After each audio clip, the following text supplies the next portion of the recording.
Bismillahirrahmanirrahim.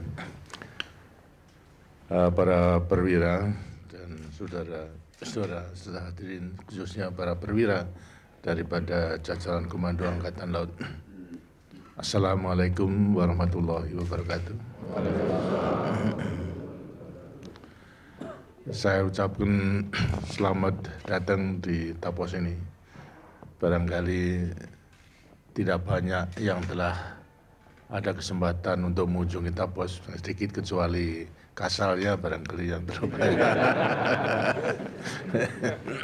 Yang sudah berulang-ulang datang kemari pada waktu tugas untuk membantu saya sebagai ajudan. Tentu juga saya sangat gembira sekali para perwira daripada jajaran Angkatan Laut berkeinginan atas keinginan daripada pimpinan Angkatan Laut, Kepala Staf Angkatan Laut yang tadi juga telah diutarakan oleh Pangap, bahwasanya atas permintaan daripada pimpinan Angkatan Laut untuk dapat bertemu dengan saya dan khususnya di Tapos ini, di tempat pertanahan. Tentunya timbul pertanyaan, Angkatan Laut kok mau datang ke pertanahan itu apa? Apa mau berternak di tengah laut?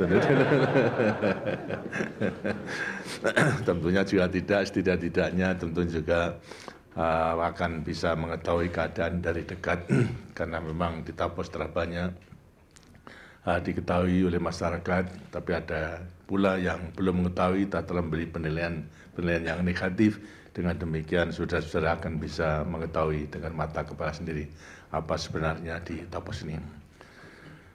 Begitu pula saya kira juga ada manfaatnya dalam rangka pelaksanaan tugas, walaupun saudara-saudara adalah mengemban tugas matra daripada laut, yang berarti juga secara khusus memperhatikan daripada kekuatan Angkatan Laut kita dalam rangka ketahanan di laut, tapi sebagai prajurit pejuang dan pejuang prajurit tentunya juga tidak hanya mempunyai beban dan tanggung jawab dalam rangka meningkatkan matra lautnya, karena kita memang bertolak daripada satu keyakinan bahwasanya dalam rangka menyelamatkan dan mengamankan negara Republik Indonesia itu tidak hanya dengan kekuatan militer saja, apalagi hanya dengan kekuatan laut.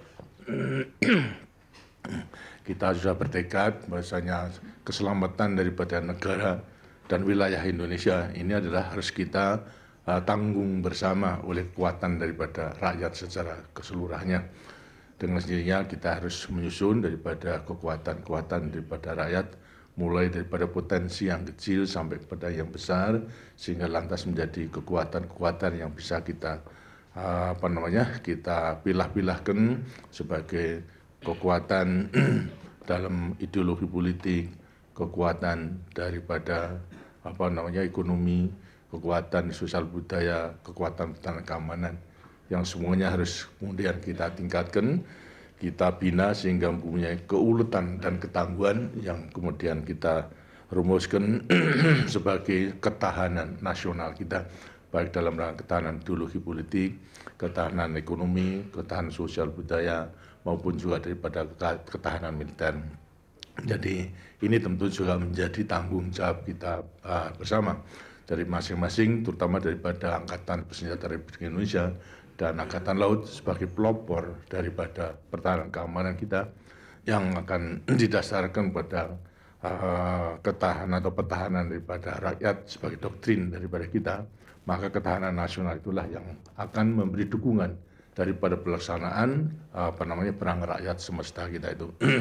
Karena itu juga Angkatan Bersenjata sebagai prajurit pejuang dan juga sebagai pejuang prajurit dimanapun memang harus ada kesempatan ikut serta menghimpun daripada semua kekuatan yang kita miliki, potensi yang kita miliki, sehingga akhirnya kita memiliki kekuatan nasional yang kita tingkatkan menjadi ketahanan nasional itu.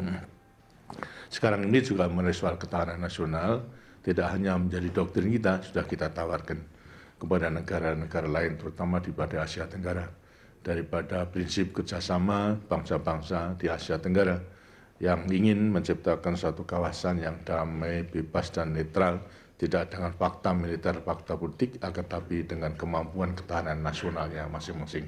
Sehingga dengan ketahanan nasional itu kemudian memiliki keuletan dan ketangguhan yang sanggup untuk menghadapi segala tantangan yang timbul dari dalam maupun daripada luar. Nah, secara kebetulan sekalipun pelan-pelan, toh mereka akhirnya juga menerima, sehingga titik berat daripada kerjasama bangsa-bangsa di Asia Tenggara ini khususnya adalah membantu meningkatkan ketahanan nasionalnya masing-masing.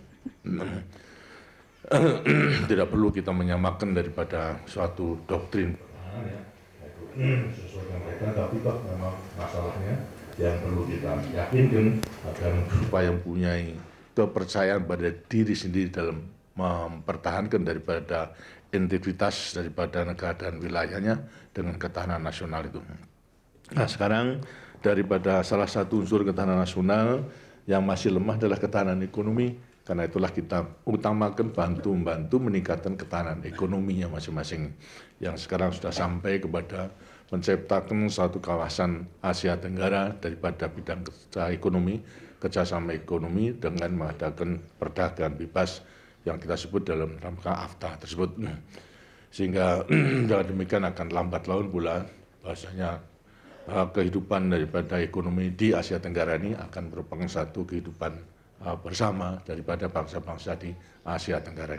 Kalau itu bisa terwujud, tentunya juga akan bisa memudahkan dalam meningkatkan ketahanan ideologi politiknya, ketahanan sosial budaya, maupun juga ketahanan daripada militernya.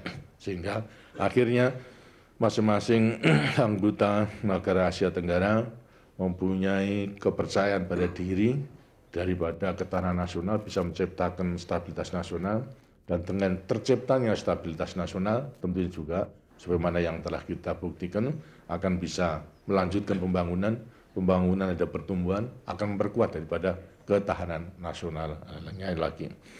Jadi dengan terciptanya daripada stabilitas nasional ya dengan sendirinya.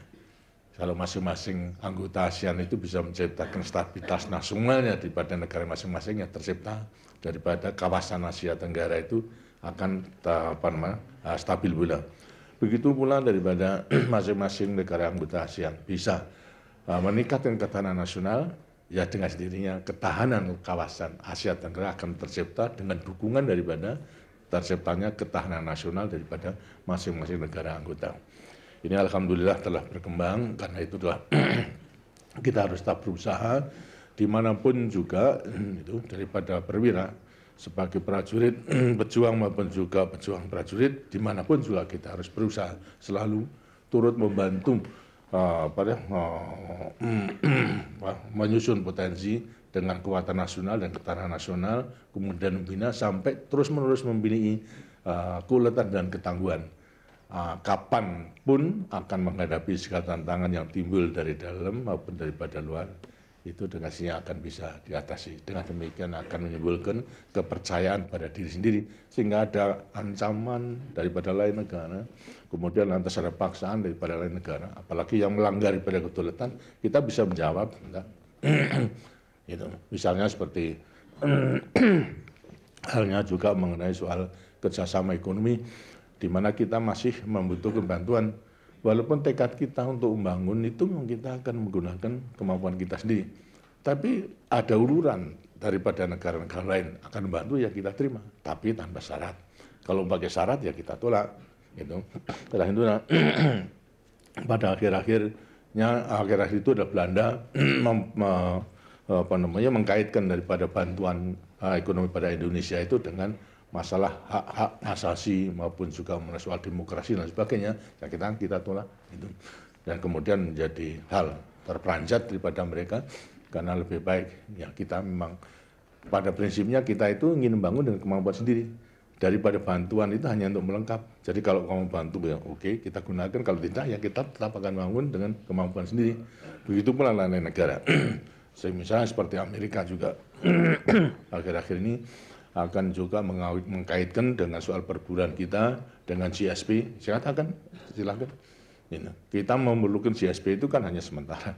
Kalau kita nanti sudah berkembang menjadi negara maju, ya kita memerlukan GSP. Karena itu kalau mau sekarang dikaitkan dengan masalah-masalah perburuan yang kita bisa mengatur sendiri, ya sorry, lebih baik kita tidak perlu memanfaatkan daripada GSP daripada Amerika.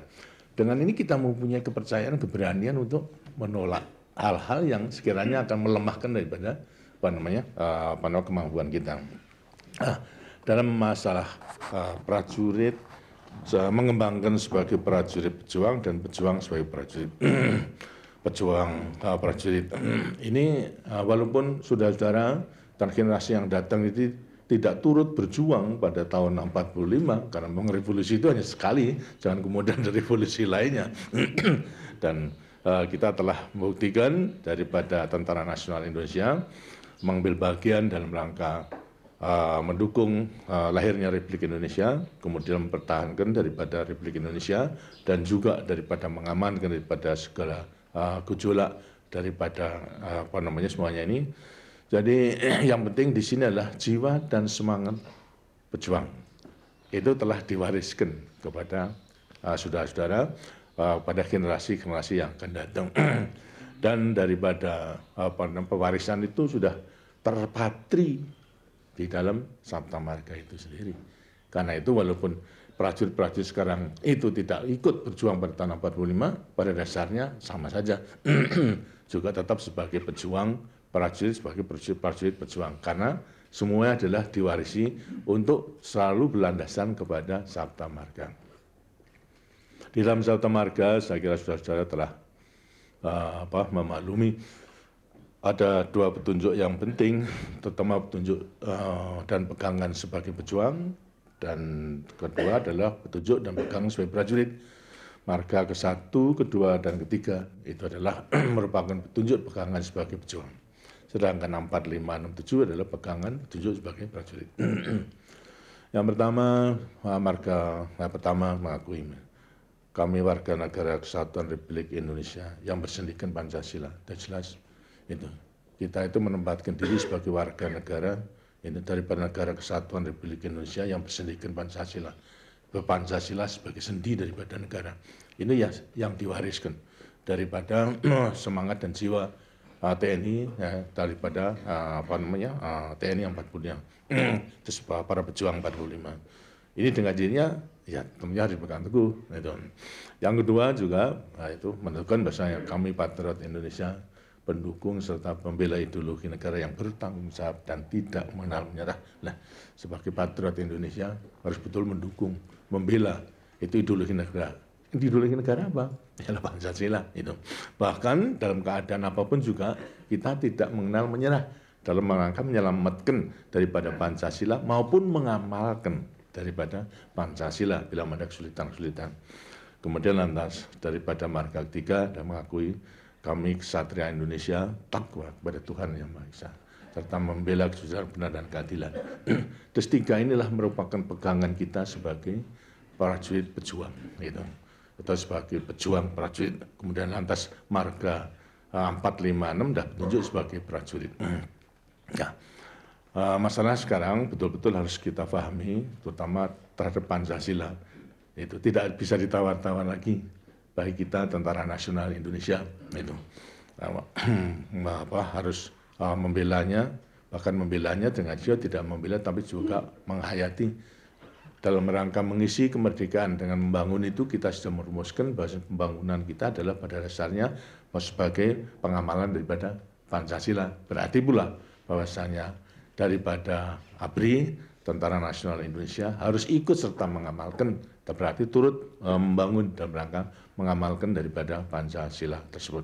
Nah, sekarang tinggal Pancasila yang mana ini yang harus kita pegang teguh ini, karena kemudian banyak penafsiran-penafsiran. Tapi yang jelas bagi kita adalah Pancasila yang menjadi dasar negara, menjadi ideologi bangsa dan juga pandangan hidup, terutama yang lahir satu hari sesudah proklamasi, yang berarti Pancasila yang bersama-sama lahir dengan proklamasi. Karena proses daripada Pancasila itu ya macam-macam. yang kemudian ada yang menggunakan sebagai tafsiran yaitu Pancasila sesuai dengan proses itu.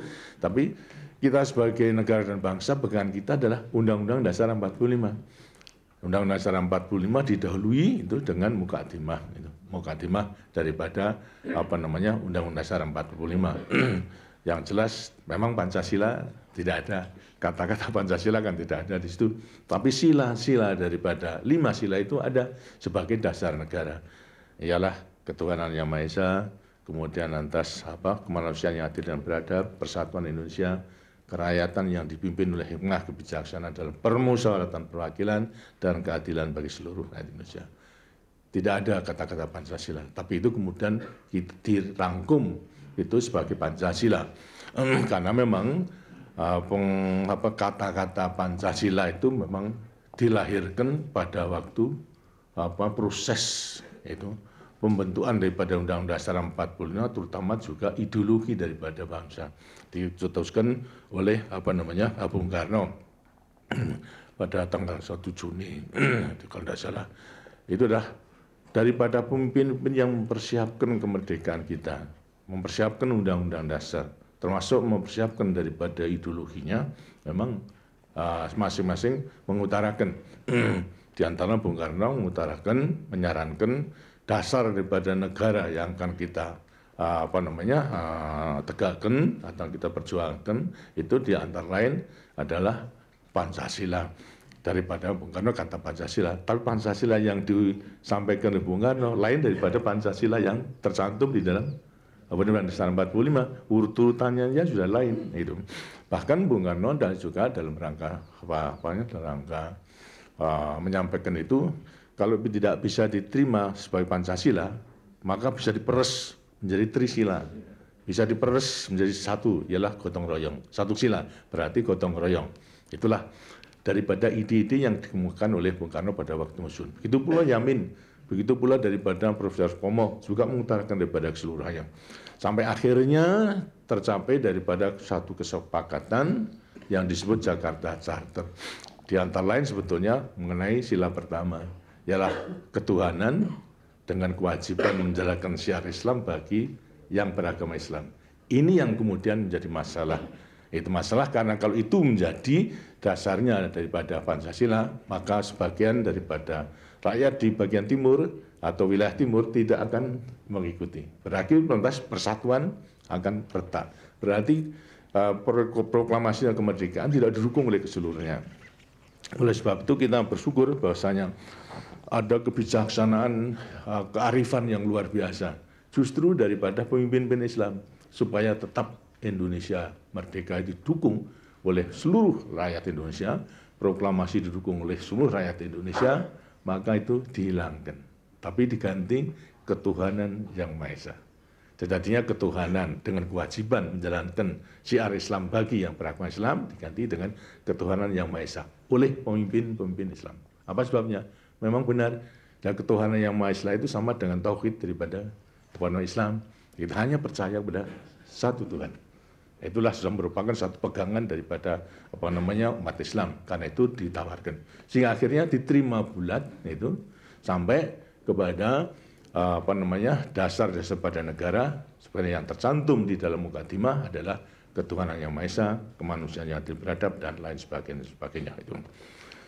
Ini sejarahnya itu daripada lahirnya Pancasila. Tadi saya katakan Pancasila yang mana? Ya Pancasila yang lahir bersama dengan proklamasi, satu hari telah proklamasi yang tercantum di dalam mukadimah daripada Undang-Undang Dasar 45. Itu karena itu menjadi mukadimah dengan sini juga akan mempengaruhi daripada batang tubuh daripada Undang-Undang Dasar maupun juga mempengaruhi daripada penjelasan daripada Undang-Undang Dasar 45. Karena itulah untuk selanjutnya bahwasanya landasan perjuangan ideal kita adalah Pancasila. Landasan perjuangan konstitusional kita adalah Undang-Undang Dasar 45. Ini yang sekarang harus kita tentang buku, kemudian jangan sampai lantas sekarang mencari daripada tafsiran-tafsiran lain. Ada yang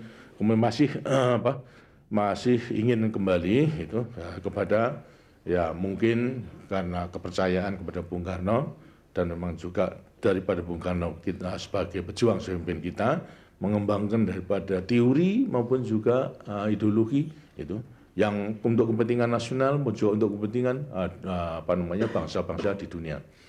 Kalau kita melihat apa yang diajarkan oleh Bung Karno sebenarnya, itu kalau kita lantas sekarang ada yang mengatakan kita supaya kembali kepada ajaran Bung Karno daripada Pancasila. Sebetulnya Pancasila yang namanya saja, tapi sekarang ada yang ingin sekarang kembali kepada ajaran Bung Karno. Itu.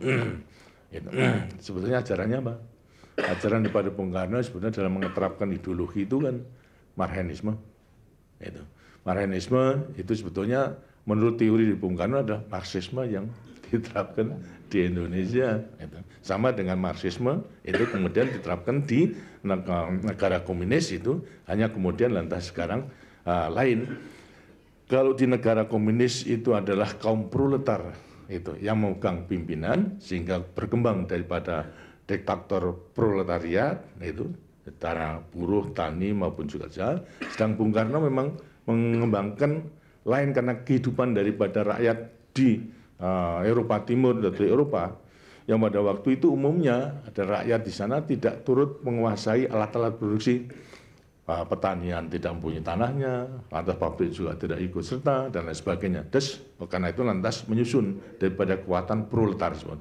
Sedangkan di Indonesia, menurut pandangan Bung Karno, rakyat kita itu walaupun kecil ikut serta memilih daripada tanah, walaupun menjadi petani gurem itu, lantas juga turut memilih daripada alat produksi, misalnya pandi besi, walaupun kecil turut memilih.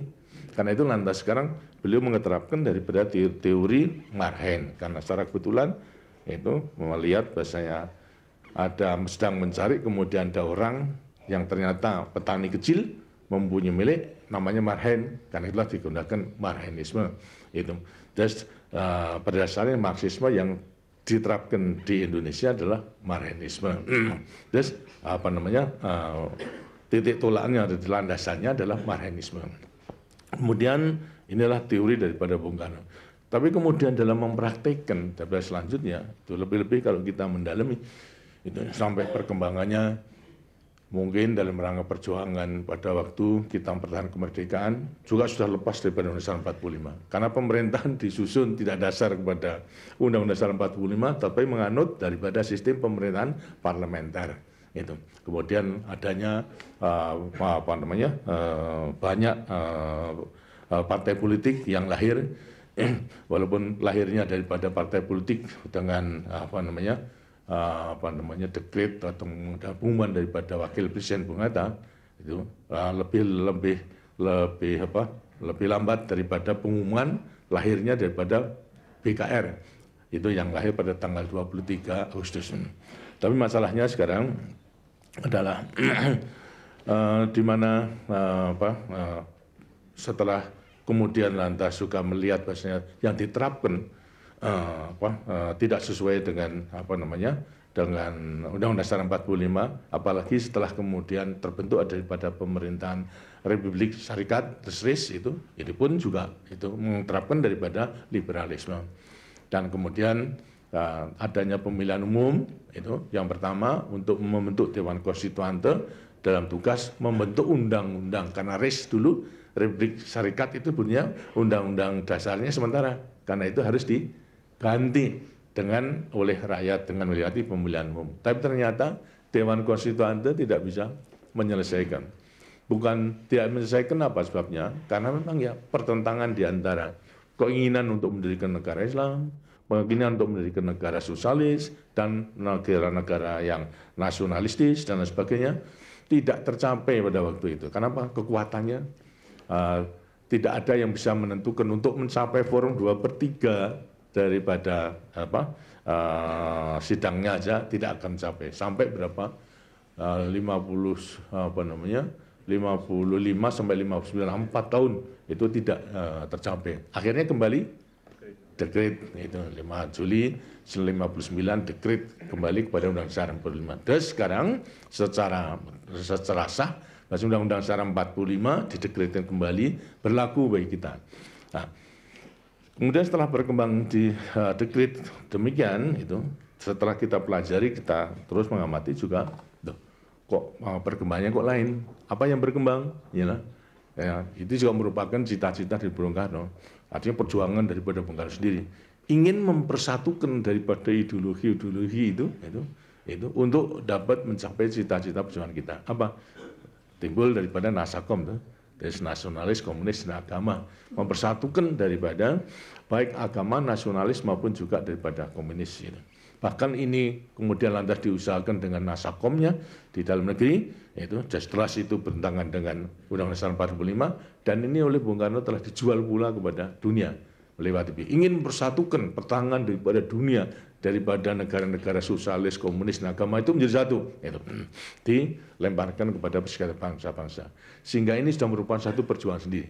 Dan itu memang cocok karena saya sendiri pada waktu tahun 58, dan sebelumnya dekret itu, saya sebagai penguasa militer di Jawa Tengah, sebagai Panglima Divisi Diponegoro. Pangkat saya masih kolonel pada waktu, karena pada waktu itu jenderalnya tidak ada, jenderalnya satu.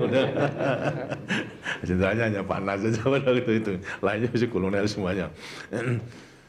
Tapi berlaku dalam keadaan perang karena ada pemberontakan. Dan pada saat Bung Karno meninjau ke Jawa Tengah, kemudian saya sebagai penguasa perang dapat kehormatan untuk mendampingi beliau dari lapangan terbang Pandeng sampai kepada tempat penginapan di tempatnya kepala daerah. Di situ saya tanyakan kepada beliau, itu dalam mobil, karena satu mobil. Kemudian saya tanyakan, Pak, ini berdasar pemilihan umum daripada membentuk Dewan Konstituante. Katakan, Pak, ini di Jawa Tengah PKI menang ini apa tidak membahayakan Pancasila? Saya tanyakan pada beliau demikian. Kemudian lantas beliau menjawab, ya kenyataannya kan memang PKI didukung oleh rakyat. Ini merupakan suatu fakta kekuatan. Itu tidak bisa kita abaikan, itu harus kita perhatikan. Masalahnya sekarang harus kita usahakan supaya PKI itu menjadi PKI Pancasila. Gitu. Saya katakan, apa mungkin Pak? Saya bilang enggak, ya apa mungkin, karena masalahnya komunisme tidak percaya kepada ketuhanan, masa akan dijadikan satu. Nah, beliau terus terang mengatakan, ini perjuangan Bapak, serahkan pada saya. Gitu. Kamu tidak usah turut-turut. Ya sudah, saya ngerti ya saya. Dan mulai saat itu saya sudah tahu bahwa saya memang benar-benar beliau itu ingin menjadikan PKI itu menjadi PKI Pancasila. Dan tidak membubarkan daripada PKI, tapi akan mempersatukan daripada PKI dengan ideologi-ideologi lainnya, merangkum dalam Nasakom. Begitu pula ke luar negeri. Sehingga saya hanya mengatakan pada waktu itu, Pak, untuk membuktikan bahwa saya yang bisa memakmurkan rakyat itu tidak hanya PKI saja, tapi daripada kita, saya sebagai penguasa perang telah membentuk adanya Yayasan Pembangunan TR4 pada waktu menjadi Teritorium 4 itu TR4. Saya telah mengerjakan satu untuk membantu kepada petani-petani sebagai balas budi saya. Pada waktu revolusi itu saya yang beri makan petani. Karena itu saya usahakan untuk membantu para petani dalam bangun. Itu sudah baik, diteruskan. Jadi saya tidak perlu campur, tapi kemudian mengikuti terus demikian, sehingga akhirnya ada peristiwa PKI itu bukan. Kalau saya yakin Bung Karno itu bukan PKI, tapi memang Marxis yang digunakan sebagai teori memang benar, itu. Tapi bukan PKI, itu. Karena itulah saya katakan, kalau Bung Karno bukan Partai Komunis Indonesia, tapi Marxis, kemudian lantas Nasakom dan sebagainya. Situasi yang demikian digunakan oleh PKI untuk menyusun daripada kekuatan. Nah, atas dasar pengalaman sampai kepada tahun 65 demikian, maka lantas MPRS memutuskan struktur organisasi politik harus dirubah, disederhanakan. Ini merupakan Kepres sendiri. Tahun 66 ditugaskan pada mandataris. Tahun 67 juga demikian. 68 juga demikian. Jadi dengan demikian, maka kita adakan perubahan daripada rencana untuk menyediakan partai politik. Itu menjadi keputusan MPRS, berarti menjadi tanggung jawab dari semua partai juga. Mereka yang turut memutuskan. Gitu. Saya sebagai mandataris dengan saya ingin melaksanakan. Kemudian saya tanyakan, saya kumpulkan kepada seluruhnya, bagaimana caranya untuk kriteria yang digunakan untuk penyelenggaraan partai politik itu apa? Gitu. Ya. Saya tawarkan kepada seluruhnya, ada 9 partai politik pada waktu itu dengan sekber Golkar. Saya tanya, saya akan daripada ABRI yang hanya ingin mendengar saja, saya mewakili daripada ABRI. Akhirnya ya tidak ada yang menemukan, ada yang berikan sudah kalau begitu 3 partai tetap saja, tapi komnya diganti sos, bukan nasakom tapi nasasos. Nah ya sama saja. Gitu. Kemudian 2 partai, nah dasarnya apa? Kemudian lantas 1 partai, dasarnya apa? Tidak bisa memberikan. Nah kemudian sudah, kalau demikian, nah sekarang giliran saya gitu, untuk menyampaikan pandangan baik daripada pribadi saya, mudah-mudahan saya dapat pertanggungjawabkan sebagai pimpinan daripada ABRI. Saya kemudian lantas mengatakan, coba kita sapi sekarang, penyamaan daripada semua pikiran. 1, Orde Baru lahir ingin melakukan koreksi secara total daripada penyelewengan dan melaksanakan kemurnian Pancasila dan Undang-Undang 45. Itu. Ini tetap menjadi pegangan kita atau tidak? Semua menyetujui, oke. Berarti kita berpegang pada Pancasila dan Undang-Undang 45. Tidak ditawar-tawar, oke. Kalau memang demikian, bahasa Pancasila itu memang sudah tercantum di dalam Undang-Undang 45 gitu. Dalam mukadimah maupun yang menjiwai daripada batang tubuhnya. Jadi dengan demikian maka Pancasila itu di dalam Undang-Undang 45 disebutkan sebagai dasar negara. Ini dengan sini juga harus kita akui sebagai ideologi. Nah, saya katakan bagi ABRI tidak ragu-ragu karena Sabta Marga menyatakan bahwasanya sendi kehidupan negara itu adalah Pancasila. Karena itulah kami membawa sebagai ABRI Pancasila tidak hanya sebagai dasar negara tapi juga sebagai ideologi bangsa kita. Itu. Nah, kalau itu baik diterima seluruhnya.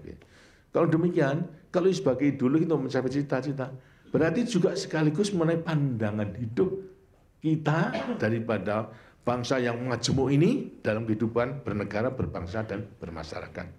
Oke. Nah, terus 3 ini sebagai kriteria dasar itu. Untuk dapat sampai nanti bagaimana kemana kita itu. Demikian lantas jadi Pancasila sebagai dasar negara, ideologi dan pandangan hidup. Sama. Nah, kalau sekarang coba kita lihat perjuangan kita itu adalah untuk mencapai kehidupan lahir dan batin, kesejahteraan di dunia dan juga akhirat. Apa sebabnya?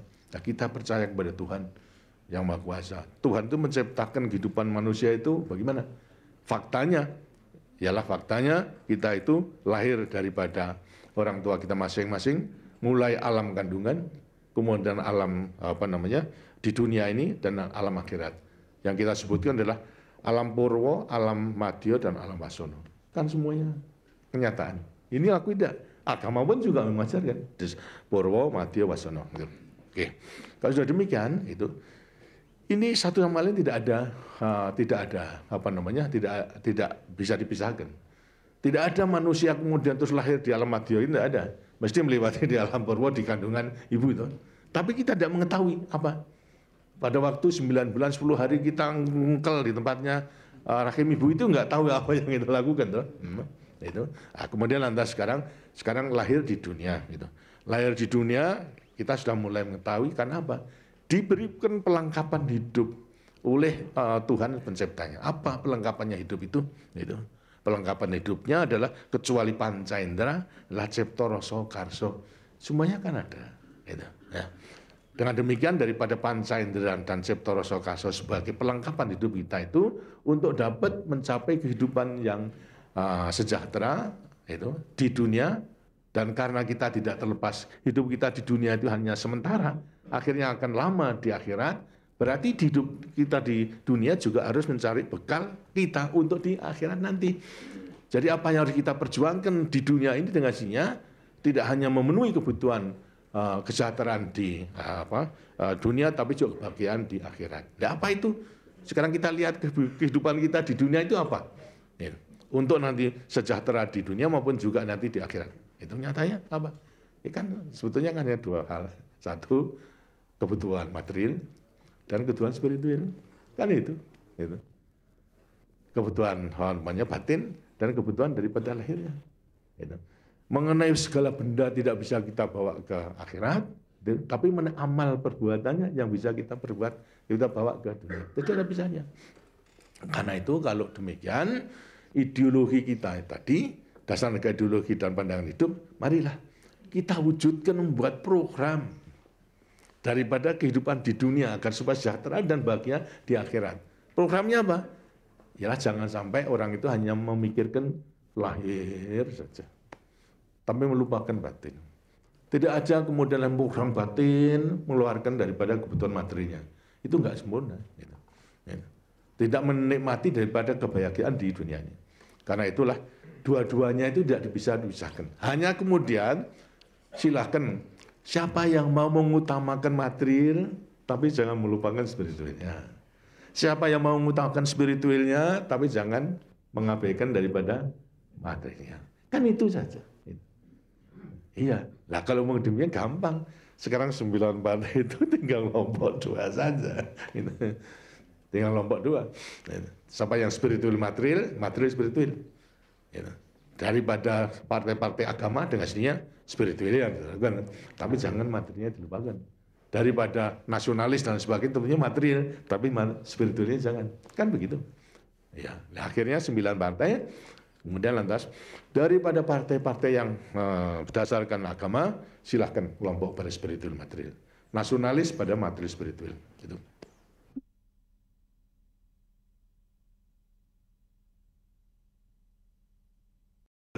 Sampai benar-benar menanyakan demikian. Jadi karena gentarnya daripada orang-orang yang mulai mendiskreditkan daripada saya untuk dapat supaya rakyat itu ya hanya mendukung saja, tapi juga ada yang anti barangkali begitu. Sekarang kembangkan demikian. Tapi tidak apa, daripada semuanya kan itu merupakan satu tantangan sendiri bagi saya. Demikianlah saudara-saudara sekalian. Kalau sekarang marilah kita lihat ke lapangan, jadi supaya mengetahui dengan mata kepala sendiri, jangan sampai hanya mendengar saja, tapi nanti melihat di lapangan itu bagaimana.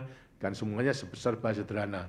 Sampai kepada kandang-kandang yang saya bangun ini pun juga sebetulnya bukan bahan yang baru, tapi dari scrap.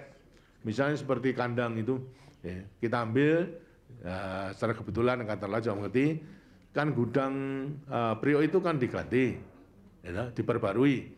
Lantas sekarang dari besi-besinya kan besi tua. Lah saya turut lelang.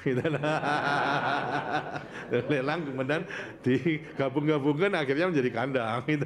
Ini pun juga demikian. Joglo ini juga kita lelang ini. Pada waktu pameran industri, karena banyak itu. Ada 6 atau berapa.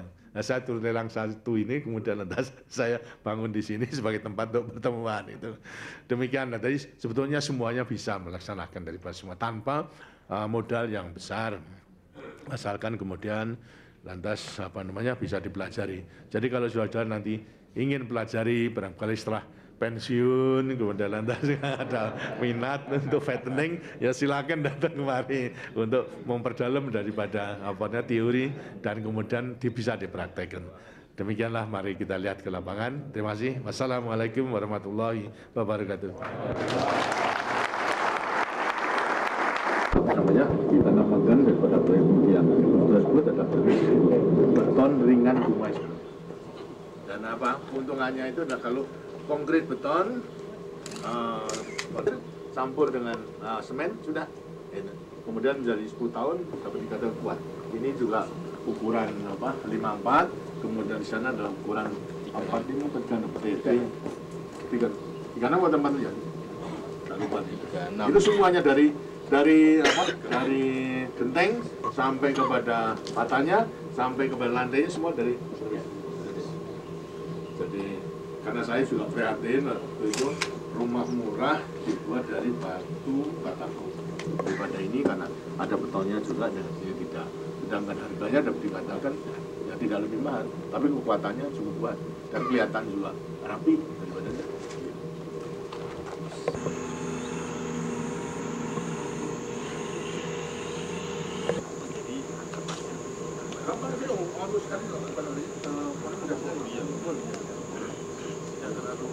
Mahal. Nah itu hanya dengan saja.